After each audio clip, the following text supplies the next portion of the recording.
Right. If you My could... name is James Bowlby. Okay. And the official name of the building or property we're talking about is Hillcrest Manor. Right. Or a lot of people called it the Richards house. The Richards house. Okay. And are you an owner or a former owner? I am a former owner, yes. Okay. And how long were you associated with that property? From 1981 to 1991. Okay. And what initially drew you to that property? So what interested me? Yeah. Well, it was sort of like it needed to be saved. I sort of took it on as a project. Okay. So it was in poor condition when you bought it? It was in very good condition. Mrs. Richards Sr., I'm not sure of her first name, they came over from England in 1912. And there was an architect in Salmon Arm, eventually went to Vancouver. But he started out in Salmon Arm, and he designed the house so that it was sort of an English manor. Mm-hmm. And the top layer facing the lake had sleeping porches because it was very hot in the summer, and so they had screened-in windows on the verandas across the front. Mm-hmm.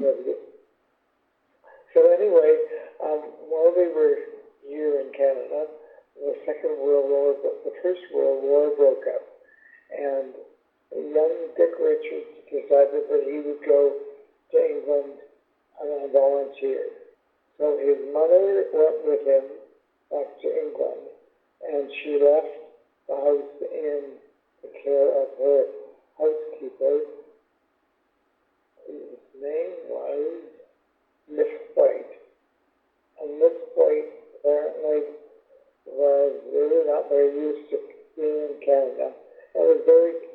The winters were quite severe. The house was not insulated properly. Anyway, there was a hot water tank in the kitchen. She wanted to heat, so she stoked the stove up that was in the kitchen, and it heated the hot water tank very quickly, and there was a lot of ice still in the hot water tank, and it blew up. Oh gosh. And Miss White had enough of Canada. She went back to England. So the house was left empty until after the war, and then Dick Richards found this lovely young lady named Pearl, and I don't know what her last name was, but they got married, and they came out and moved into the house. Mm-hmm. I guess all the furnishings and things were still there. We have one of the original chairs from the dining room set. Right, so the Richards lived in the house, and they had 2 daughters, but then when they subdivided the Patriot farm, I didn't tell you that part, which would be just before I bought it. Okay. In 1980, the city put in 21st Street. So the house address became, I think, 550, I'm not sure of that number, but very close, on 21st Street. Anyway, she was very nice, and I went and had tea with her one day and chatted about the house. And one of the things she told me was that in the winter, there were French doors, glass doors, to go out onto the deck from each of the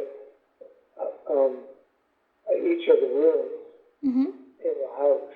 So there was a veranda on the main floor, and then there was, like, the second floor had porches, the sleeping porches, all along the front.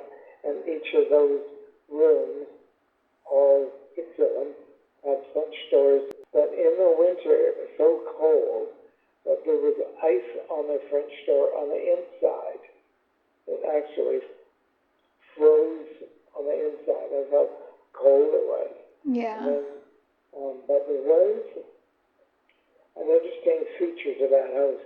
So there were gutters all the way around the house, top of the house, on the roof, and the rainwater was collected in those gutters, and there was a downspout that went down into the basement, and the water was collected in that cistern, that's the word I want, or the tank, and they had a pump in the kitchen, which was there when we bought the house. And I had that pump for a long time. If you pump the water, it came out and went into the sink. So was there running water in addition to that pump, or was that? Yeah, there was running water in addition. Okay. But that had been added after. I'm sure that when the Richards built the house originally, they didn't have running water. Okay. Although they do have, they must have had some kind of a system because there was a clawfoot bathtub upstairs. We kept the original bathtub, the original sink.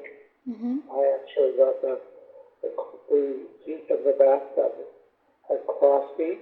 I had them brassed, so they looked really nice. Because I'm all about how things look.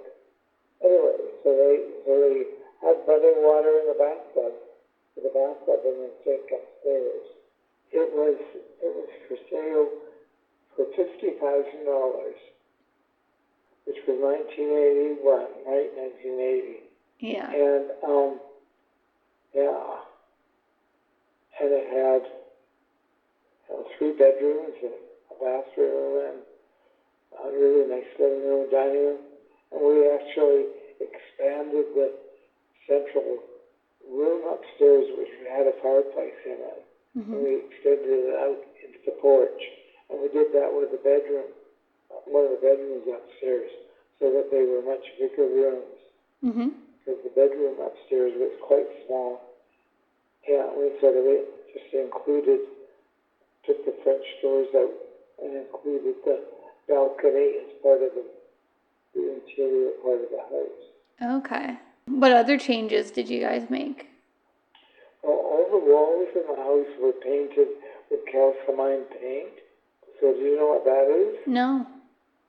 Well, it was a powdered paint. We used to buy in a bag, and then they poured it into a paint pot or bucket, and you mix water with it.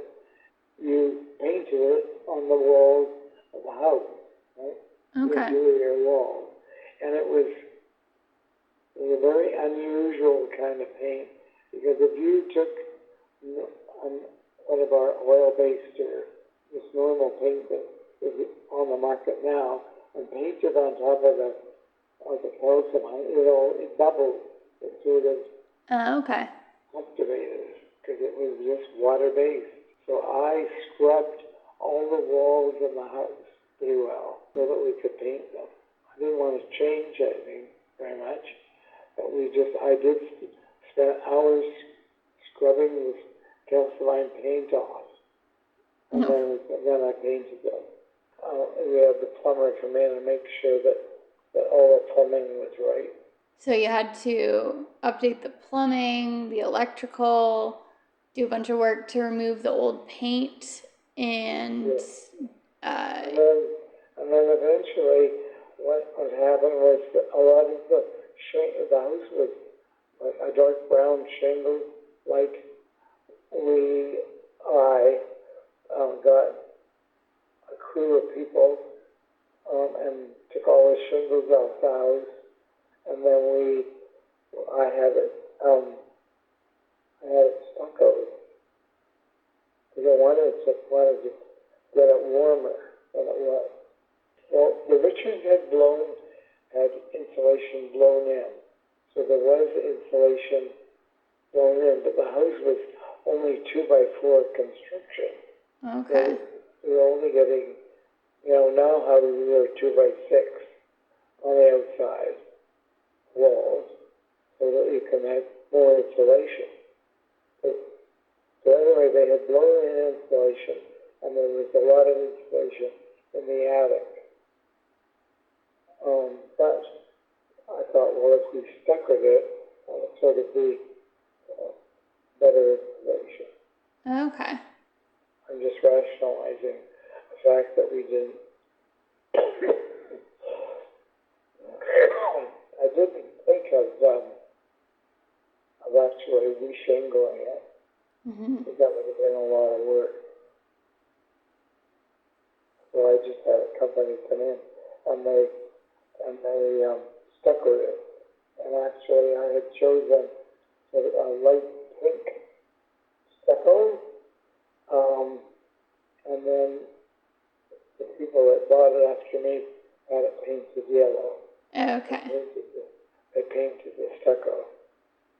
Okay, so it was shingles on the siding is what you were saying, not just the roof? Originally. Okay. The original finish was brown shingles, just like the Haney Heritage House. Okay. But the shingles were in terrible condition. I mean, when you took a shingle off and looked at it, you could almost see through it. They were that thin. Yeah. Woodpeckers, the pickers, used to come and peck at the house, peck at the joists, the roof. As long as I remember, if you looked up at the trusses, you could see shotgun pellets stuck into the wood, because Dick Richards hated the fact that these workers or woodpeckers would come and rattle away at the house, and he'd get his gun out and shoot at them. Oh gosh. So the evidence of the act is still there, I think. Okay, I'm going to ask you my final question about Hillcrest Manor. Oh, yeah. And that was, if you had one word to describe it, what would it be? I think the word that describes it is transition from something that was 1914, 1920 maybe, to 1990. In a rush, you know? In a rush, yeah. In transition. Yeah. Very good. Is there anything else you wanted to? Yeah, and it was a very classy house. Classy. Well, yes, with a name like Manor. Yeah. Well, it was like an English manor. Mm-hmm. Right. It was very nice talking to you. I always like talking about myself. But yeah. Yeah, I'm glad that we were able to connect. So. Yeah. That's great. So, all right. Well, thank you very much for asking me.